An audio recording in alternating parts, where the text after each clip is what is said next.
শুভ সকাল সবাইকে আমন্ত্রণ জানাচ্ছি এসআরএস ইন্টারন্যাশনাল বিটি প্রেজেন্স টার্নিং পয়েন্টে। আমাদের প্রতি শুক্রবার সকালের এই আয়োজনে আমরা দেশীয় নানান রকম সমসাময়িক কথা বলি, ব্যবসা বাণিজ্য নিয়ে কথা হয়, অর্থনীতি নিয়ে কথা হয় এবং আজকেও এখনকার সবথেকে গুরুত্বপূর্ণ একটা বিষয় সেটা নিয়ে কথা বলতেই আমরা একত্রিত হয়েছি। আমি অহনা তাসনিম খান আছি আপনাদের সাথে। আমাদের এখনকার সময় যেটা সবথেকে গুরুতর সমস্যা সেটা হলো উজান থেকে নেমে আসা পানিতে দেশ আজ ভয়াবহ বন্যায় আক্রান্ত এবং দেখা যাচ্ছে আমাদের বিভিন্ন অঞ্চল যেমন ফেনী, নোয়াখালী, কুমিল্লা, চট্টগ্রামের বেশ কিছু পার্বত্য অঞ্চল বন্যায় ভেসে যাচ্ছে। দেশের সর্বস্তরের মানুষ সেই বিষয়ে কাজ করছে এবং আমাদেরও উচিত এই বিষয়ে আসলে কি কি করণীয়, কি কি বর্জনীয় সেই বিষয়ে কথা বলা, এবং সেটা করতেই আসলে আজকের টার্নিং পয়েন্টে আমরা দুজন বিশেষ অতিথিকে আমন্ত্রণ জানিয়েছি। চলুন পরিচয় করিয়ে দিই তাদের সাথে। শুরুতেই আমাদের সাথে আছেন শেখ রবিউল আলম রবি, সদস্য জাতীয় নির্বাহী কমিটি, বাংলাদেশ জাতীয়তাবাদী দল। তার পাশে আছেন প্রফেসর শাহ আলম, সাধারণ সম্পাদক, জাতীয়তাবাদী শিক্ষক পরিষদ, চট্টগ্রাম বিশ্ববিদ্যালয়। স্বাগত আপনাদের দুজনকেই। এবং আজকের এই বিষয়টাতে শুরুতেই রবি স্যারের কাছে এসে জানতে চাই যে বাংলাদেশে একটা ভয়াবহ বন্যা পরিস্থিতি এখন চলছে, এর মূল কারণ আপনি কি মনে করেন? দেখুন, বাংলাদেশ এবং ভারতের আন্তঃসীমান্ত বেশ কিছু নদী আছে, অসংখ্য নদী আছে, এবং এই অসংখ্য নদীগুলিকে যথাযথভাবে ম্যানেজ করার জন্য যৌথ নদী কমিশন করা হয়েছিল। যৌথ নদী কমিশনের উদ্দেশ্যই ছিল যে আন্তঃসীমান্ত নদী বা আন্তঃপ্রবাহিত যে নদীগুলি আছে তার পানি সঠিকভাবে ব্যবস্থাপনা করা। সঠিকভাবে মানে বোঝানো হয়েছে ভারত এবং বাংলাদেশের স্বার্থে ব্যবহার করা, উভয় দেশের স্বার্থে। কিন্তু এই যৌথ নদী কমিশন ভারতে একতরফা প্রভাব রয়েছে, ফাংশন করছে না কার্যতভাবে। এবং এই যৌথ নদী কমিশনকে ফাংশন করিয়ে আন্তঃসীমান্ত নদীগুলি উভয় দেশের স্বার্থে যাতে ব্যবহার করা যায়, প্রয়োজনে যাতে ব্যবহার করা যায়, সেটা গত 15 বছর করা যায়নি। ভারত সেটা একতরফাভাবে তাদের প্রয়োজনে ব্যবহার করছে। তারা যখন পানির প্রয়োজন হচ্ছে তারা প্রচুর ড্যাম তৈরি করেছে, ওখানে বাঁধ নির্মাণ করেছে তাদের স্বার্থে, তখন তারা বাঁধ আটকে রেখে পানি তাদের প্রয়োজনে ব্যবহার করছে। যখন অতিরিক্ত পানি হচ্ছে, অর্থাৎ যে পানি ভারতের ক্ষতির কারণ হতে পারে, সেই পানি তারা কোনো নোটিশ ছাড়া বাংলাদেশে ছেড়ে দিচ্ছে। অর্থাৎ এই যে যৌথ নদী কমিশন অকার্যকর হয়ে যাওয়া আর বাংলাদেশ সরকারের ভারতের সাথে বার্গেনিং করে তার রাইটটা প্রতিষ্ঠিত করতে না পারাটাই হচ্ছে এই বন্যার মূল কারণ। ধরেন আমাদের তিস্তা অববাহিকা আছে, আমাদের মেঘনা অববাহিকা আছে, সিলেটের হাওর অঞ্চল আছে, আপনি প্রায় দেখবেন বলা হয় অসময়ে বন্যা। অসময় তো বন্যা হওয়ার কথা না। যে বৃষ্টি হয়েছে সেটা বাংলাদেশের এই পানি ধারণ করার সক্ষমতা বাংলাদেশের নদী নালা খালবিলগুলির আছে। কিন্তু সমস্যাটা হচ্ছে অতিরিক্ত পানি যখন হঠাৎ করে বাংলাদেশে ভারত ছেড়ে দিচ্ছে, তখনই আমাদের এই অসময় বন্যা বলেন এবং ভয়াবহ বন্যা বলেন সেটি সৃষ্টি হচ্ছে। সেটা কাম্য নয়। সেখানে ভারতের প্রতিবেশী সুলভ আচরণ করা দরকার। পানি যখন বিপদসীমার অতিক্রম করে অথবা ভারতেরও বড় ধরনের বন্যার কারণ যদি হয়েও থাকে, সেই পানি যখন তারা ছাড়বে, বাঁধগুলি যখন ছাড়বে, তাদের নোটিশ করা উচিত।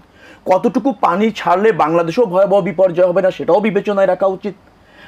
আপনি জানলে অবাক হবেন, আমাদের যৌথ নদী কমিশনের প্রধান কাজটাই ছিল যে এই আন্তঃসীমান্ত নদীতে যে পরিমাণ বর্ষা মৌসুমে পানি হতে পারে সম্ভাব্য, যে পরিমাণ বৃষ্টি হতে পারে, তার থেকে ঢলের পানি কত আসতে পারে, সেটা বিবেচনা করে আগাম সতর্কতা জারি করা উভয় দেশে।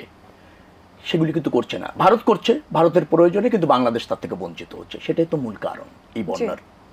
যার ফলে এ দায় ত্রিপুরা সরকারের উপর ভারতকে চাপিয়েছে। কিন্তু আমি বলবো এই দায় ভারতের, এটা মানবতা বিরোধী অপরাধ। হ্যাঁ, হঠাৎ করে নোটিশ ছাড়া কয়েক ঘন্টার মধ্যে একটা জনবসতি এলাকায় 10 ফিট, 12 ফিট, 14 ফিট পানি হয়ে যাবে। আমরা ধরেন ভাটির দেশ, তাই না? ভারত আমাদের প্রতিবেশী দেশ। তো তাদের এই যে আচরণ, এই যে দায়িত্বহীনতা, এই যে ধরেন কি বলবো অসচেতনতাও যদি আমি বলি, তো সেটা কাম্য নয়। এর জন্য বাংলাদেশের অর্থনীতি, বাংলাদেশের মানুষ জীবন বিপন্ন হয়েছে, অনেক ইতিমধ্যে মারা গিয়েছে, অনেকের ধরেন একবার সর্বশান্ত হয়ে গিয়েছে, জাতি একটা মহা দুর্যোগের মধ্যে পড়ে গিয়েছে। এর জন্য ভারতকে দায় নিতে হবে। যেমন ভারতের রাষ্ট্রদূতকে ডেকে জিজ্ঞেস করা হয়েছে, তিনি যে এক্সকিউজের কথা বলেছেন, ভেরি লেম এক্সকিউজ। একটা দায়িত্বশীল প্রতিবেশী বন্ধুপ্রতিম দেশ যারা নিজেদেরকে দাবি করে আর আমরা যাদেরকে মনে করতে চাই, তাদের ভূমিকাটা এরকম, এতে বাংলাদেশের মানুষ আহত হয়, বাংলাদেশের মানুষ এটার প্রতিবাদ জানায়। আমার বিশ্বাস যে ভারত সজাগ হবে, সচেষ্ট হবে। যদি উভয় দেশের স্বার্থেও কোনো সময় পানি ছাড়ার প্রয়োজন হয়, যথাসময় অবগত করবে, কি পরিমাণ পানি ছাড়লে বাংলাদেশে বিপর্যয় হবে না, আবার ভারতেরও বিপর্যয় হবে না, তার একটা ন্যায্য মনিটরিং থাকা দরকার। এখন এই পরিস্থিতিতেই যদি আমি প্রফেসর শাহ আলম স্যারের কাছে যাই, একই প্রশ্নই আপনার কাছে করতে চাই যে এই যে ভয়াবহ দুর্যোগের কবলে আসলে বাংলাদেশের মানুষ পড়লো, তো আসলে পেছনে যদি একটু যেতে চাই, কারণটা কি ওনার সাথে একমত কিনা আপনি? আসলে আপনি জানেন ভারতের সাথে বাংলাদেশের 54টি নদীর সংযোগ রয়েছে, কিন্তু এটা আন্তর্জাতিক নদী কমিশনের ব্যত্যয় ঘটিয়ে তারা বিভিন্ন বাঁধ দিয়েছে, যেটি ফারাক্কা বাঁধ, তিস্তা বাঁধ, মুহুরী বাঁধ, তারপর ডম্বুরি বাঁধ। এখন হঠাৎ করে এই ঘটনাটা কেন হলো, যেটি ত্রিপুরা রাজ্যের যে ডম্বুরি বাঁধ, ধলাই জেলার মধ্যে এই বাঁধ দেয়া হয়েছে, যেটা ত্রিপুরা থেকে 120 মাইল দূরে, 20 কিলোমিটার দূরে, সেখানে এই বাঁধটা দেওয়া হয়েছিল। তাদের ওখানে প্রচণ্ড বৃষ্টি হয় এবং 5 থেকে 8 ঘন্টার ভেতরে এটি চট্টগ্রাম, ফেনী, ব্রাহ্মণবাড়িয়া, কুমিল্লা অঞ্চলে চলে আসে। পানি নিয়ে ভারতের একটা দীর্ঘ রাজনীতির একটি অংশ। এখন এটা পানি রাজনীতি আপনি বলতে পারেন। গত 16টি বছর, বিশেষ করে 16টি বছর শেখ হাসিনার সরকার যেভাবে দেশ পরিচালনা করেছেন, লেড বাই মোদি, এর কারণেই বাংলাদেশের সাথে ভারতের সব দেওয়া হয়েছে। আমাদের প্রধানমন্ত্রী একটা কথা বলেছিলেন যে ভারত যা চেয়েছে তার চেয়ে বেশি আমি দিয়েছি এবং সারা জীবন মনে রাখবে। এই কারণেই আমাদের কোনো সমস্যাই সমাধান হয় নাই। ফারাক্কার সমস্যা সমাধান হয় নাই, তিস্তার সমস্যা সমাধান হয় নাই, এবং পশ্চিমবঙ্গের মুখ্যমন্ত্রী বলছেন তিনি তিস্তার পানি দেবেন না। অথচ গবেষণায় দেখা গেছে যে এই তিস্তার বাঁধ কলকাতার মানুষের জন্য সমস্যা, বাংলাদেশের জন্য সমস্যা। তো সুতরাং আজকে দাবি উঠছে যে বাংলাদেশের ভেতরেই বাঁধ তৈরি করতে হবে, আরেকটি ফারাক্কা তৈরি করতে হবে, আরেকটা তিস্তা। এটা ডিসিশন নিলে সম্ভব, কারণ আপনি জানেন গত 16 বছরে 18 লক্ষ কোটি টাকা বাংলাদেশ থেকে পাচার হয়েছে। এই টাকা দিয়ে আপনি 10টা বাঁধ তৈরি করতে পারবেন। সুতরাং বাংলাদেশকে নতুনভাবে ভাবতে হবে। নতুন যে সরকার এসছে তাদেরকে নতুনভাবে ভাবনা, অলরেডি এটা নিয়ে ঢাকা বিশ্ববিদ্যালয় সহ বিভিন্ন প্রতিষ্ঠানে আন্দোলন চলছে। তো সুতরাং আমার সহ আলোচক, বিজ্ঞ আলোচক, তিনি বলেছেন যে বাংলাদেশের প্রধান উপদেষ্টা ভারতের রাষ্ট্রদূতকে ডেকে যে কথাগুলো বলেছেন, এটা শুধু বললে হবে না, আমাদেরকে নতুন করে সিদ্ধান্ত নিতে হবে আগামী সুন্দর বাংলাদেশ গড়বার জন্য। এদিকে গণ অভ্যুত্থানের পরে এমন একটা পরিস্থিতি দেখা যাচ্ছে যে অনেকেই ভাবছিলেন যে এই সময়টা আমরা কাটিয়ে উঠতে পারবো কিনা। সেক্ষেত্রে সর্বস্তরের মানুষ, ছাত্ররা দেখলাম টিএসসিতে তারা ত্রাণ জোগাড় করছেন এবং নানান স্তরের মানুষ এখানে একত্রিত হয়েছেন এবং বন্যা কবলিত এলাকায় পৌঁছে গেছেন। তো সেই সময়টা আমরা একটু জানতে চাই এই বিষয়ে যে আরও কিছু করণীয় আছে কিনা স্যারের কাছে, রবি স্যারের কাছে।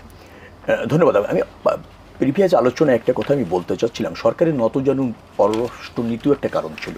যেমন একসময় আমি বলবো যে আওয়ামী লীগ সরকারের যে প্রধানমন্ত্রী ছিলেন আর কি, শেখ হাসিনা, তিনি নিজে বলেছেন বন্যা দেশের জন্য ভালো, ফসল ভালো হয়। এখন সরকার প্রধান হয়ে যদি আপনি এই কথা বলেন, তখন আর নদী কমিশন ফাংশন করে কি করে? তাদের তো আর বার্গেনিংয়ের জায়গা থাকে না। অর্থাৎ নতজানু নীতিটাও একটা কারণ। আপনাকে রিপ্রেজেন্ট করতে হয় দেশটাকে স্বার্থের ভিত্তিতে, মর্যাদার ভিত্তিতে এবং ধরেন জনগণের কল্যাণের ভিত্তিতে। সেটা যদি আপনার মোটো না হয় একটা সরকারের, তখন তো সাফার করতে হয়। আরেকটা ব্যাপারে অ্যাড করতে চাই, আমাদের আভ্যন্তরীণ একটু জরাজীর্ণতা আছে। যেমন আমাদের আবহাওয়া দপ্তরের রাডারি অকাজ, তো আপনি আগাম সতর্ক পাবেন কোথায়? আপনি তো উন্নয়ন করেছেন, তো উন্নয়ন দেশকে যদি আপনি প্রাকৃতিক দুর্যোগ মুক্ত করতে না পারেন, অথবা ধরেন প্রাকৃতিক দুর্যোগ মোকাবেলার সক্ষমতায় আনতে না পারেন, তাহলে এটা কিসের উন্নয়ন হলো? লুটপাট হয়েছে।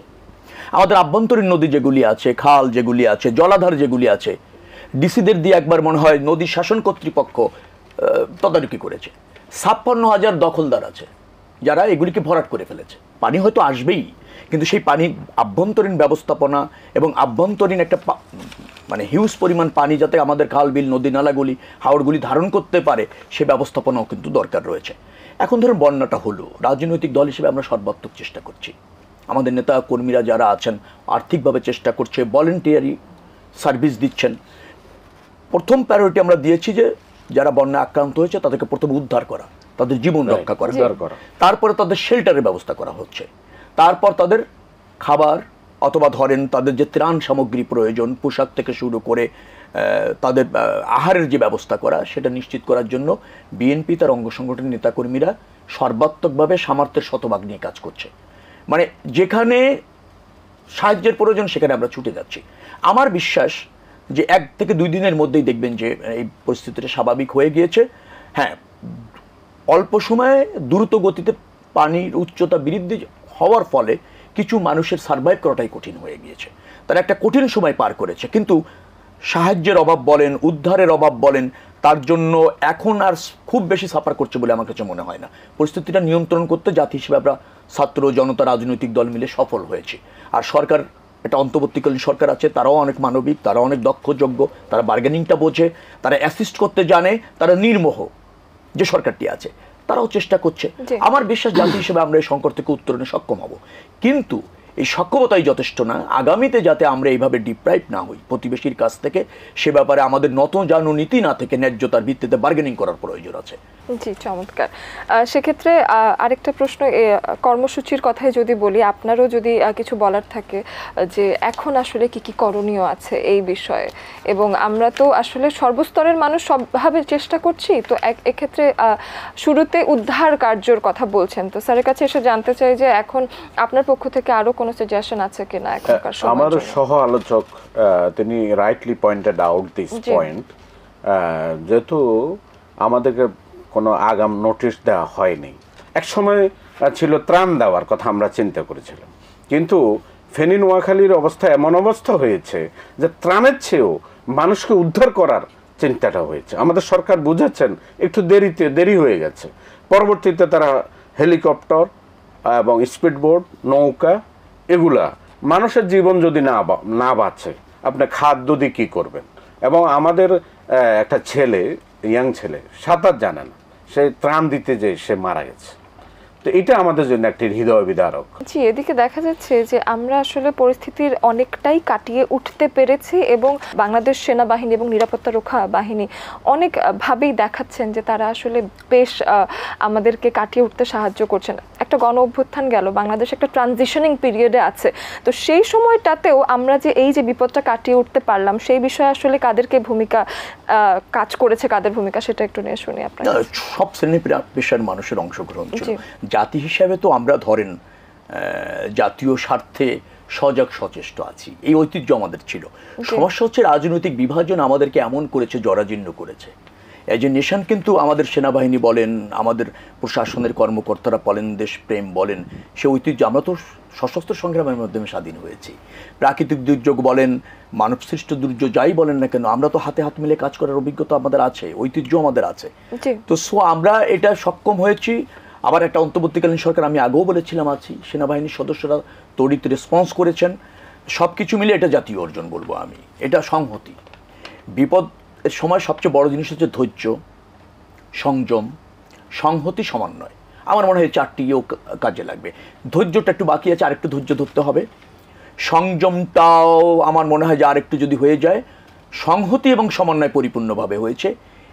আর ওই যেটা বলছিলাম, সংযম আর এইটা যদি, ধৈর্যটা যদি আমরা ধরি, নিশ্চয়ই আমরা ভালো বাংলাদেশ পাবো।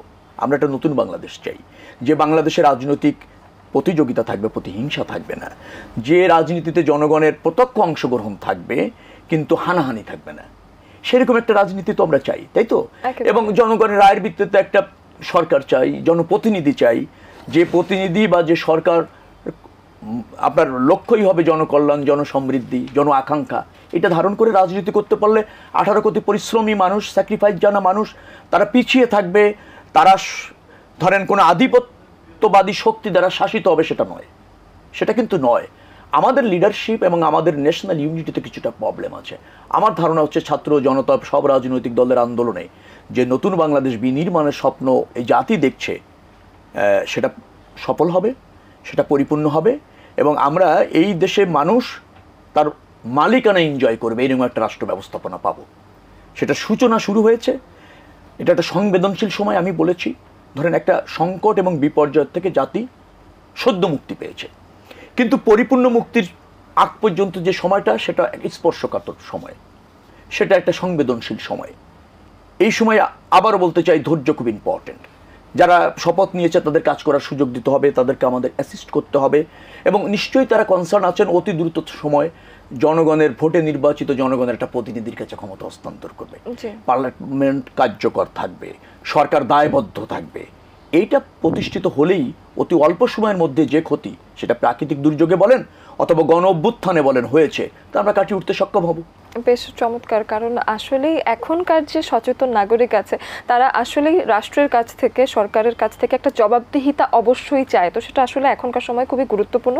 শাহ আলম স্যারের কাছে এসে জানতে চাই যে বেশ একটা স্পর্শকাতর সময় দিয়ে বাংলাদেশ গেল, একটা সরকার থেকে আরেকটা সরকারেও যখন বাংলাদেশ শিফট হয় তখনও কিন্তু এই সময়ে কিছু অনিয়ম বা কিছু অস্থিতিশীল পরিস্থিতি দেখা যেতে পারে। তো এই সময়টাতে অন্তর্বর্তীকালীন সরকার একদম সদ্য আসলেন, তো সদ্য আসার পরেও আমরা দেখতে পাচ্ছি যে সর্বস্তরের মানুষ একত্রিত হয়ে গণতন্ত্র প্রতিষ্ঠা করার একটা চেষ্টা করছেন এবং একসাথে কাজ করছেন সবাই কাঁধে কাঁধ মিলিয়ে। সেই বিষয়ে আপনার অনুভূতি বা মতামত শুনুন। ডক্টর ইউনূস আমার চট্টগ্রাম বিশ্ববিদ্যালয়ের একজন শিক্ষক, একজন অনারেবল পার্সন, সারা ওয়ার্ল্ডে তার একটা সম্মান আছে।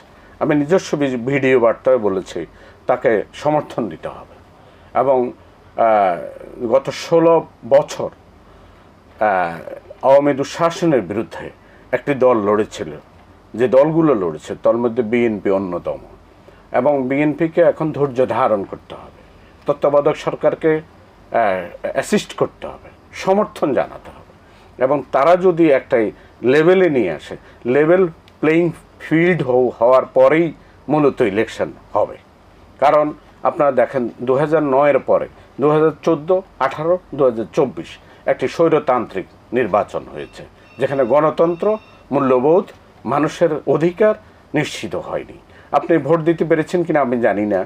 গত 16-17 বছরে আমার অনেক ছাত্র আকাঙ্ক্ষা, মনের কষ্ট নিয়ে বলে, স্যার এখনো ভোট দিতে পারিনি। এই যে একটা ভারতের সবচেয়ে বড়, আপনারা বলছেন ভারত বিরোধিতা আমাদের কাম্য না। তারা একটি সরকারের সাথে সম্পর্ক রেখেছে, বাংলাদেশের জনগণের সাথে রাখেনি। যদি তারা বাংলাদেশের জনগণের সাথে সম্পর্কটা রাখতো তাহলে আজকের এই সমস্যাটা হতো না, আমরা সবাই একসাথে এটা মোকাবেলা করতে পারতাম। ভারত বিরোধিতার এই শব্দ আমাদের মুখে আসার দরকার নাই, কারণ তাদের সাথে আমাদের ফ্রেন্ডলি সম্পর্ক হওয়া উচিত, উইন উইন সিচুয়েশন হওয়া উচিত। এখন সমস্যার সমাধান করতে হলে নেগোসিয়েশন লাগবে। ডিপ্লোমেসিতে একটা শব্দ আছে নেগোসিয়েশন। আমি নেগোসিয়েশনে বসলে দুইটা দেশের যুদ্ধ পর্যন্ত বন্ধ হয়ে যায়। তো সুতরাং নেগোসিয়েশন ইজ ইম্পর্টেন্ট। এবং আমাদের একজন উপদেষ্টা নাহিদ তিনিও বলেছেন যে ত্রিপুরাতেও যদি ত্রাণ প্রয়োজন হয় আমাদের দেশের সংকট কাটিয়ে সেখানেও আমরা ত্রাণ দিতে পারবো। তো আমরা আসলে বন্ধুত্বপূর্ণ আচরণ এত কিছুর পরেও করতেই যাচ্ছি, তো সেটা আসলে আমাদের জায়গা থেকে আমরা আমাদের পার্টটা করেছি। একদমই আলোচনার শেষ পর্যায়ে চলে এসেছি, আপনার কাছে এসে একেবারে শেষ মুহূর্তে যদি জনগণের উদ্দেশ্যে কিছু বলতে চান। আমি আমার বাংলাদেশের জনগণের কাছে আমার অনুরোধ যে দেশের মানুষ ধৈর্য ধারণ করতে হবে। নতুন সরকার এসছে, তাদেরকে সব কিছু ঘুচিয়ে অতি দ্রুত যেন তারা নির্বাচন দেয় এবং গণতান্ত্রিক সরকার যেন আসে। কারণ যদি নির্বাচনের মাধ্যমে যদি প্রতিনিধি না আসে তাহলে সংসদে কথা বলবে কি, ডিসিশন মেকিং কে দিবে? ওনারা হচ্ছে ইন্টারিম গভর্নমেন্ট, যেটা ডক্টর ইউনূসের মাধ্যমে এখন চলছে। আমরা চাইব যে তারা আরও ড্রাস্টিক সিদ্ধান্ত নিয়ে দ্রুত যে অন্যায়কারী এদেরকে ধরবেন এবং সেকেন্ড ব্যালেন্স নিয়ে আসবেন এবং অ্যাকাউন্টেবিলিটি থাকতে হবে। তো সুতরাং গত 16 বছরে এই স্বৈর শাসন থেকে মুক্ত হবার জন্য এই সরকারকে অনেক ভূমিকা নিতে হবে। এবং আমি চতুর্দশ লুইয়ের একটা কথা না বলে না, তিনি বলছেন I am the state, my word is law. আমার কথাই হচ্ছে আইন, আমি রাষ্ট্র, my word is law. Sheikh Hasina সেভাবে দেশটা পরিচালনা করেছেন যেখানে আমার কোনো গণমানুষের কোনো অধিকার ছিল না। রবি স্যারের কাছে এসে একদম শেষ মুহূর্তে আলোচনার শেষ প্রান্তে জনগণের উদ্দেশ্যে যদি কিছু বলতে চান। জনগণ তো অধিকার সচেতন আছে, সেটা যেন অব্যাহত থাকে আর সংযমটা থাকতে হবে। আমাদের সমস্যাটা কোথায়? আমাদের সমস্যাটা একটা জায়গায়, রাষ্ট্রীয় ক্ষমতায় যাওয়ার পর রাজনৈতিক দল, রাষ্ট্র এবং সরকার এক হয়ে যায়। আমরা চাই রাষ্ট্র, সরকার আর ধরেন রাজনৈতিক দল সেটা স্বতন্ত্রভাবে ফাংশন করবে, দায়বদ্ধ থাকবে জনগণের কাছে। জনগণ যেভাবে অধিকার সচেতন আছে সেভাবে যদি সজাগ থাকে আর অধিকার সচেতনটা যদি অব্যাহত থাকে, আমার বিশ্বাস হচ্ছে জনগণের বাংলাদেশ, এই দেশের জনগণই আপনার তৈরি করতে সক্ষম হবে। রাজনৈতিক দলগুলিও জবাবদিহি থাকতে সক্ষম হবে, রাজনৈতিক দলগুলিও জনগণের দ্বারস্থ হতে হবে। আর তখনই আপনি দেখবেন যে ওই একই কথা, যে রাষ্ট্র ব্যবস্থাপনার সকল স্তরে জনগণের প্রত্যক্ষ অংশগ্রহণ নিশ্চিত হবে। যখনই এটা নিশ্চিত হবে তখনই হচ্ছে নতুন বাংলাদেশ বিনির্মাণ সম্ভব হবে। আমরা সেই লক্ষ্যে এগোচ্ছি। নিশ্চয়ই জনগণ সেই অধিকার সচেতন থেকেই এই সরকারের পাশে থাকবে এবং আগামীতে তাদের পছন্দের সরকার বেছে নেওয়ার সুযোগ পাবে। অনেক ধন্যবাদ দুজনকে। আমাদের আজকের এই আলোচনায় আমরা আমাদের বর্তমান বন্যা কবলিত পরিস্থিতির করণীয় এবং বর্জনীয় নানান কিছু নিয়ে আলোচনা করলাম, এবং সেই সময়টায় জনগণের এবং সর্বস্তরের মানুষের যে মোকাবেলা করার শক্তি আমরা এবার বাংলাদেশে দেখতে পারলাম, সেই অর্জন যাতে অব্যাহত থাকে সেই প্রত্যাশায় আজকের মতো বিদায় নিচ্ছি।